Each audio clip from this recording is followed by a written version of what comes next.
Hello बच्चों, let's see the given question. The question says sigma is the uniform surface charge density of a thin spherical shell of radius capital R. The electric field at any point on the surface of the spherical shell is option A sigma by epsilon naught, option B sigma by 4 epsilon naught, option C sigma by epsilon naught R, option D sigma by 2 epsilon naught.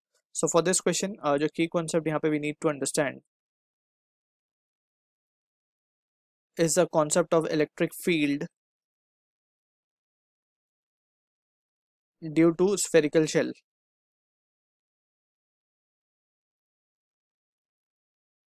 Due to spherical shell.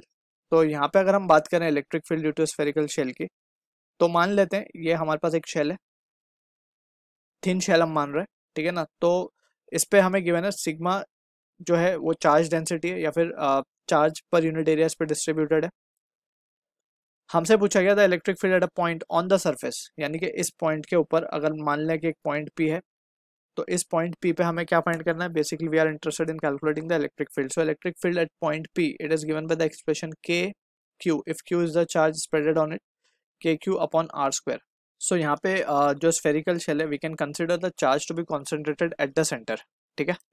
तो इसको अगर हम further analyse करें, के को हम लिख सकते हैं that is the electrostatic constant 1/4 pi epsilon naught into q को हम लिख सकते हैं sigma into A, since sigma is nothing but it is surface charge density which is charge per unit area, right, and divide by r square, ठीक है। अब इसको अगर हम सॉल्व करें फर्दर, तो हम इसको लिख सकते हैं 1/4 pi epsilon naught into sigma A को हम लिख सकते हैं for a sphere spherical shell it is 4 pi R square, area will be and R square. तो यहाँ से ये कैंसिल 4 पाई से 4 pi cancel, so this value is coming out to be sigma by epsilon naught. So this is the answer for the question we are getting, जो कि match हो रहा है हमारा ऑप्शन ए के साथ. So I hope you understood the solution. All the best.